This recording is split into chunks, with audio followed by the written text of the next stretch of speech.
봄의 세무인 킹세입니다. 오늘은 납세자와 국세청 간의 분쟁 발생 예방법에 대해 알아보겠습니다. 종소세 신고 또는 질문이나 문의가 있으신 분은 아래 고정 댓글창에 있는 카카오톡 링크로 문의 주시기 바랍니다. 업무가 집중되는 때라 다소 확인이 늦더라도 빠른 답변 드릴 수 있도록 하겠습니다.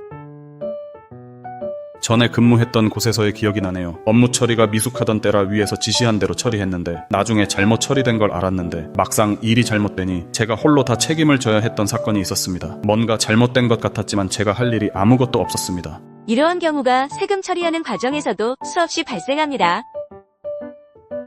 세무서에 방문해서 세무공무원에게 진짜 여러 번 물어봤거든요. 국세청 국세상담센터에 전화해서 상담한 뒤 안심하고 신고 및 납부를 했는데 뒤늦게 전화가 와서 신고가 잘못되었다고 하는데 이러한 경우엔 정말 누구 책임인가요? 억울하지만 이런 경우도 납세자에게 책임이 있습니다. 실제로 이러한 사례가 많이 발생합니다.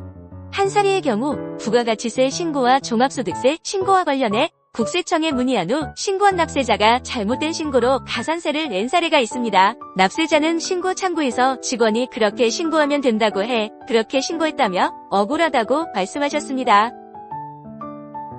직원도 잘못을 인정한다고 했는데 그럼 가산세는 내지 않아도 되는 것이 아니냐? 라고 항의했지만 안타깝게도 세무공무원에 대한 구속력은 없었습니다. 판회에도 국세청은 잘못이 없는 걸로 나옵니다.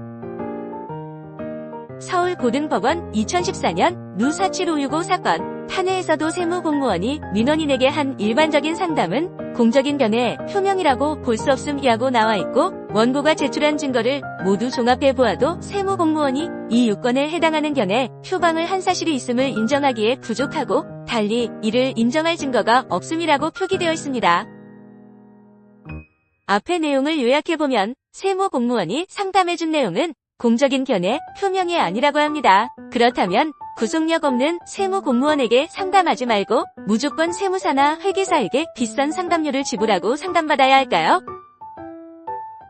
아닙니다. 국세청에는 사실 판단에 대해 법적 구속력이 있는 답변을 내놓는 경우가 있습니다. 법적 구속력 있는 국세청의 의견을 듣고 싶다면 세법해석 사전답변을 이용하면 됩니다. 납세자가 기재한 사실관계에 대해 국세청이 답변한 내용에 따라 세무처리를 하면 답변에 반하는 처분은 하지 못하기 때문에 납세자와 국세청 간의 분쟁을 예방할 수 있습니다. 또한 사전답변과 같이 구속력은 없지만 세금에 대한 궁금증을 해소할 수 있는 또 다른 방법으로 서면 질의가 있습니다. 국세청 국세상담센터 연결이 지연되거나 사실관계가 복잡하다면 다음과 같은 절차를 통해 진행 가능합니다. 1. 홈택스에 접속하고 2. 상단바에서 상담불복, 고충, 제보, 기타 메뉴를 클릭하고 3. 세법 해석 신청 메뉴에서 세법 해석 사전 답변 신청을 클릭하고 4. 기본 정보 입력 후 세법 해석 사전 답변 신청 내용에서 파일 다운로드 받아 작성하고 첨부 서류 준비하고 5. 사전 답변 신청서 파일 다운로드 받아서 작성하면 됩니다. 단, 세법 해석 사전 답변 신청은 법정 신고 기한 도래 전에 해야 합니다. 예를 들어 매년 발생한 소득에 대해 적어도 종소세 신고 기간 시작일 전 4월 30일까지 신청해야 답변에 대한 구속력을 갖게 됩니다. 다음은 신청 제외 대상과 신청서 반려 대상이니 영상 화면을 참조하세요. 서면 질의와 세법 해석, 신청 제외 대상 안내입니다. 신청서 반려 대상 안내입니다. 예를 들면 세법 해석 답변 중 재건축한 주택을 양도했을 경우 양도소득세액을 계산해달라는 요청이 있을 경우 반려됩니다. 왜냐하면 양도소득세의 계산은 세법 해석에 대한 내용이 아니기 때문입니다. 이러한 사례를 알아보려면 국세청 홈택스에 접속한 뒤 상담 제보, 상담 사례 검색, 자주 묻는 상담 사례를 통해 확인 가능합니다. 만약 세법에 대한 궁금증이 있다면 궁금증을 해결할 수 있는 방법은 총 3가지로 정리할 수 있습니다. 1.